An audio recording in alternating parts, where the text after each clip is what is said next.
Assalamualaikum warahmatullahi wabarakatuh. Kembali lagi bersama saya Nika Indriani pada pertemuan yang kedua atau pelanjutan dari ulasan buku The History of the Quranic Text bab 5 dan bab 6. Dan pada buku yang kedua yaitu buku rekonstruksi sejarah Al-Qur'an pada bab 4 sampai dengan bab 5. Pada buku yang pertama di bab 5 mengenai rekaman dan penyusunan Al-Qur'an.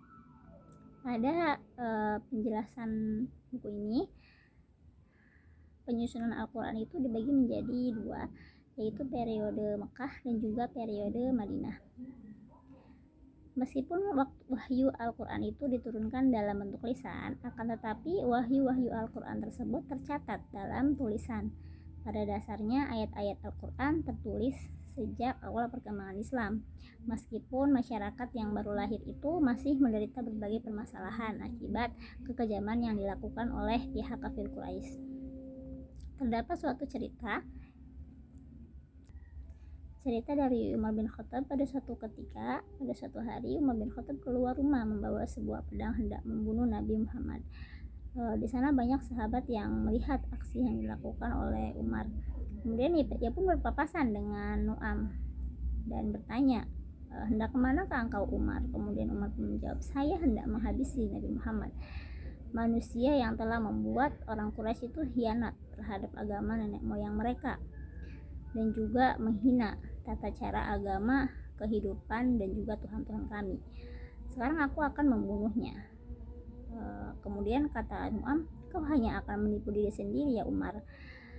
Daripada engkau akan membunuh Nabi Muhammad, lebih baik engkau pulang dan menyelesaikan permasalahanmu, karena sekarang saudara-saudaramu telah memeluk agama baru yang dibawa oleh Nabi Muhammad.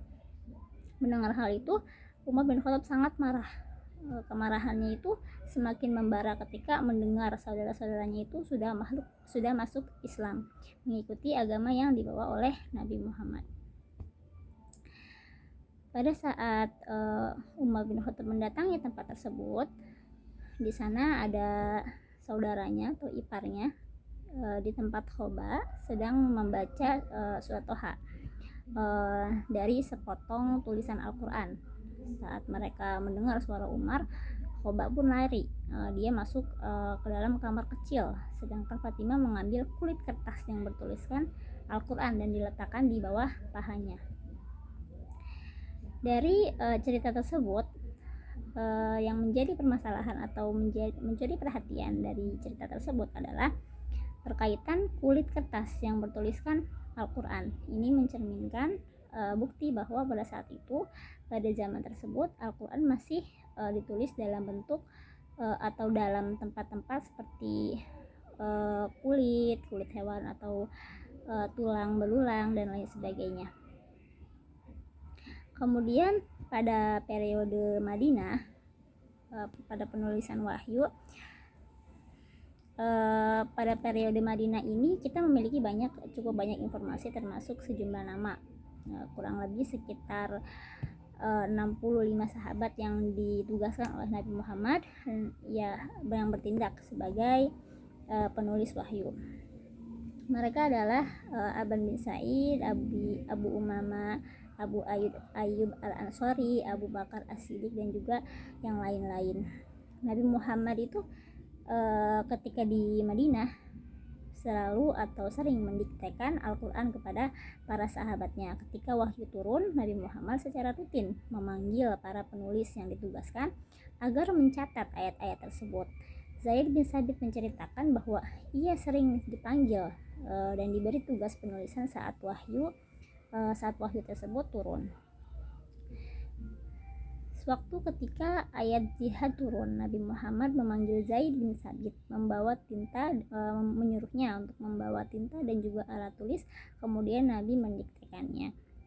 Saat tugas penulisan telah selesai, Zaid membaca ulang di depan Nabi Muhammad agar menjadi yakin bahwa tidak ada sisipan kata-kata lain yang masuk ke dalam teks tersebut. Praktek-praktek yang biasa dilakukan oleh para sahabat, yang biasa dilakukan di kalangan para sahabat itu yaitu tentang penulisan Al-Quran. menyebabkan Nabi Muhammad itu melarang orang-orang untuk menulis sesuatu darinya kecuali Al-Quran. Kata Nabi, dan siapa yang telah menulis sesuatu dariku selain Al-Quran, maka ia harus menghapusnya. Beliau ingin agar Al-Quran dan hadis yang tidak ditulis pada halaman kertas agar Al-Quran dan hadis tidak ditulis pada halaman kertas yang sama, agar tidak terjadi campur aduk atau kekeliruan. Sebenarnya bagi mereka yang dapat menulis selalu hadir juga di masjid, memegang kertas kulit dan meminta orang lain secara sukarela untuk menuliskan ayat-ayat Al-Quran. Berdasarkan kebiasaan Nabi memanggil juru tulis ayat-ayat yang apabila turun, kita dapat menarik kesimpulan atau anggapan bahwa pada masa kehidupan beliau seluruh Al-Quran itu sudah terbiasa dalam bentuk tulisan.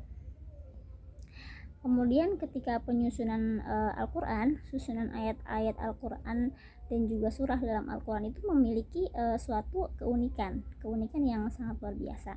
Susunannya secara urutan saat wahyu turun itu, susunannya tidak secara urut saat wahyu tersebut diturunkan, dan juga subjek bahasannya.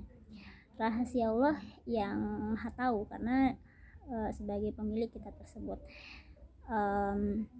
Apabila kita hendak untuk mengubah, apabila kita adalah seorang editor kemudian ingin menyusun kembali kata-kata orang misalkan dalam sebuah buku, mengubah urutan kalimat dan lain sebagainya, itu akan mempengaruhi isi tersebut. Hasilnya tidak dapat diberikan kepada pengarang gitu. Jadi yang bisa merubahnya itu hanya penciptanya atau yang mengarang buku atau kitab tersebut, seperti halnya Al-Quran. Hanya Allah lah yang mengetahui, yang maha bisa mengubah atau memiliki wewenang mutlak dalam menyusun seluruhnya. Kemudian sesungguhnya atas tanggungan kami mengumpulkan di dadamu, dalam Al-Quran dijelaskan seperti itu. Dalam Al-Quran, dalam suatu surat atau ayat disebutkan yang artinya sesungguhnya atas tanggungan kami mengumpulkan di dadamu dan membuatmu pandai membacanya. Apabila kami telah selesai membacanya, maka ikutilah bacaan itu. Kemudian sesungguhnya atas tanggungan kami menjelaskannya. Maka guna menjelaskan isi kandungan ayat-ayat itu, Allah menugaskan kepada Nabi Muhammad sebagai penerima mandat. Dalam hal ini Al-Quran memberi sebuah penjelasan yang artinya, dan kami telah turunkan kepada engkau Muhammad berupa peringatan agar engkau menjelaskan kepada manusia apa-apa yang telah diturunkan kepada mereka. Kemudian pada buku yang kedua, yaitu rekonstruksi sejarah Al-Quran, pada bab 6 ya.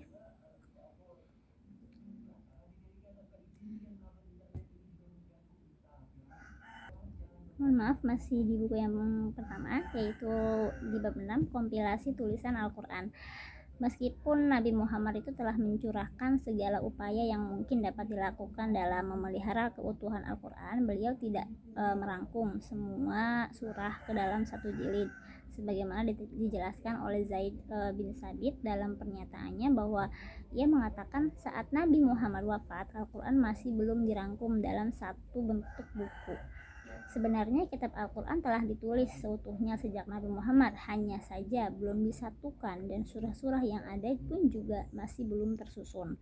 Penyusunan Al-Quran dalam satu jilid utama merupakan satu tantangan karena nasih mansuh yang muncul kemudian dan perubahan ketentuan hukum maupun kata-kata dalam ayat-ayat tertentu memerlukan penyertaan ayat lain secara tepat. Pada saat Nabi Muhammad belum wafat, maka wahyu masih terus turun. Oleh karena itu masih belum bisa dilakukan penyusunan Al-Quran secara keseluruhan, karena nantinya Al-Quran akan terus mengalami perubahan seiring dengan turunnya wahyu. Kemudian ketika Nabi sudah wafat, berarti wahyu pun sudah berakhir untuk selama-lamanya, tidak akan turun lagi. Oleh karena itu saat itulah waktu yang tepat untuk penyusunan Al-Quran, guna untuk menyatukan Al-Quran tersebut dalam satu jilid.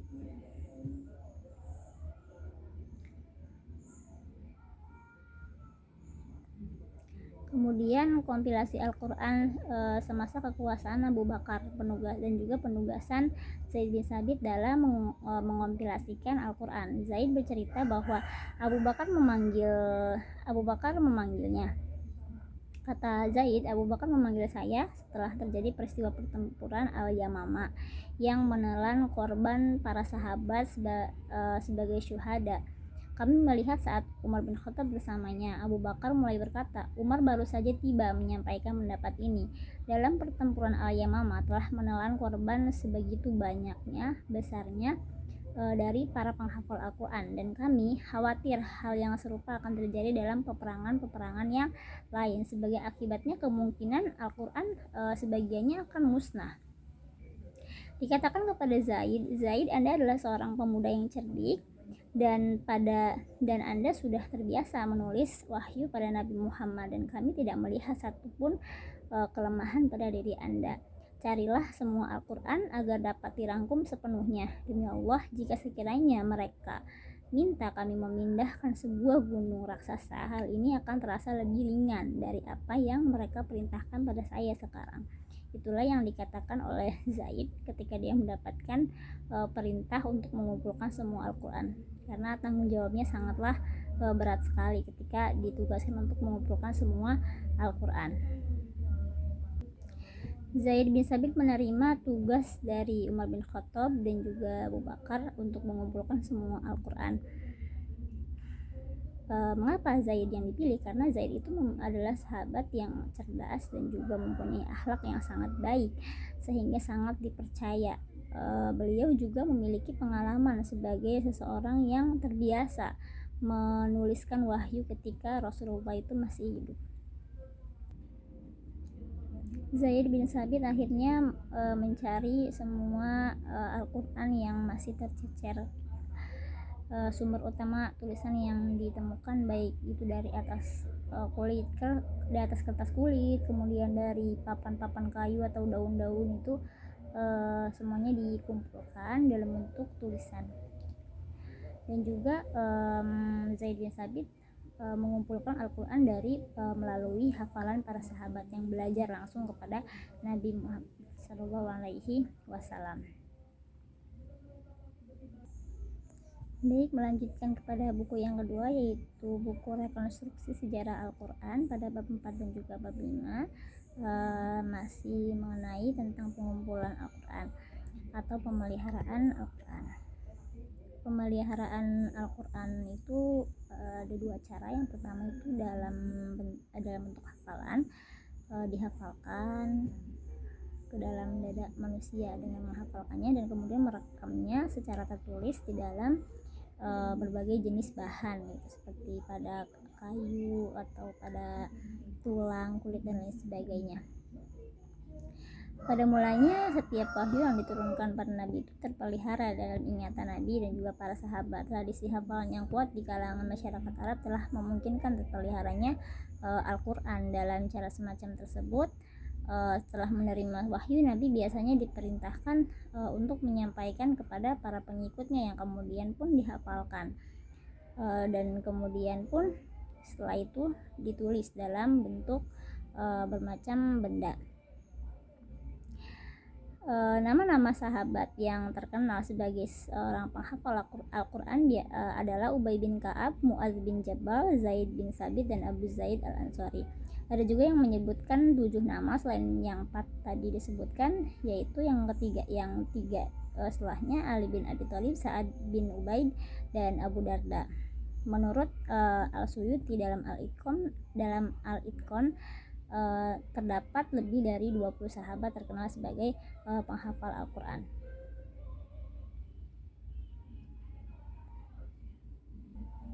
Setelah Nabi Muhammad pindah atau hijrah ke Madinah, dikabarkan bahwa Nabi memperkerjakan sejumlah sekretaris untuk menuliskan wahyu.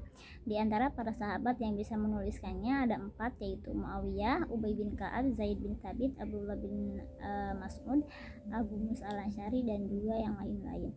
Diriwayatkan oleh Ibnu Abbas dari Utsman bin Affan bahwa apabila diturunkan kepada Nabi suatu wahyu, ia memanggil sekretarisnya untuk menuliskannya, kemudian bersabda, "Letakkanlah ayat ini dalam surah yang menyebutkan begini atau begitu." Nabi sendirilah yang merangkai berbagai bagian atau ayat yang diwahyukan kepadanya dan menetapkan susunannya secara pasti dalam surat-surat yang ada. Dalam terminologi lama biasanya disebut dengan istilah tauqifi.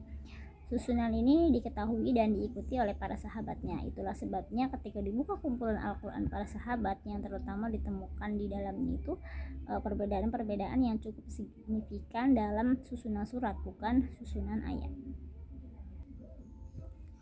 Dalam Al-Itqan misalnya disebutkan bahwa Al-Quran pada masa Nabi tidak terkumpul dan tidak memiliki susunan surat yang pasti. Sementara kumpulan Al-Quran belakangan yang disebut dengan mushaf dengan makna yang telah disebutkan di atas, misalnya mushaf Utsmani, susunan suratnya telah tertera secara pasti. Permasalahannya apakah suhuf atau mushaf Al-Quran itu dijilid atau tidak merupakan suatu permasalahan yang sulit ditelusuri jawabannya dalam berbagai informasi yang sampai ke tangan kita. Bahkan untuk kasus mushaf Utsmani yang dipandang sebagai model, juga tidak tersedia informasi apapun yang dapat memastikan bahwa kumpulan Al-Quran tersebut, Al-Quran tulisan tangan itu dijilid. Kemudian pada bab yang selanjutnya, bab 5, beberapa mushaf pra-Utsmani itu dibedakan menjadi dua, ada mushaf primer dan juga sekunder. Mushaf primer ada sekitar 15 diantaranya, yaitu mushaf Salim bin Makil, mushaf Umar bin Khattab, mushaf Ubay bin Ka'ab, mushaf bin Mas'ud, mushaf Ali bin Abi Thalib, kemudian mushaf Abu Musa al-Asy'ari, mushaf Hafsah bin Umar, mushaf Zaid bin Thabit, mushaf Aisyah binti Abu Bakar, kemudian mushaf Salama, mushaf Abdullah bin Amr, mushaf Ibnu Abbas, mushaf Ibnu Az-Zubair, mushaf Ubay bin Umair, mushaf Anas bin Malik, dan kemudian ada juga mushaf yang sekunder, yaitu mushaf Al-Qama bin Qais, mushaf Al-Rabi bin Khutsaim, mushaf Al-Haris Ibnu Suwaid, dan masih banyak lagi. Terdapat 13 mushaf. Mushaf-mushaf ini sebagaimana telah diungkapkan menunjukkan upaya yang sadar dari kalangan sahabat itu untuk mengumpulkan Al-Quran. Banyak sekali mushaf-mushaf yang ditemukan itu. Ini adalah bukti bahwa para sahabat ini mereka mempunyai kesadaran untuk mengumpulkan Al-Quran pada masa Nabi dan juga sepeninggalnya Nabi. Sebelum eksisnya mushaf Utsmani, sementara mushaf sekunder lebih memperlihatkan pengaruhnya mushaf-mushaf primer dan merupakan cerminan dari tradisi bacaan Al-Quran di kota-kota metropolitan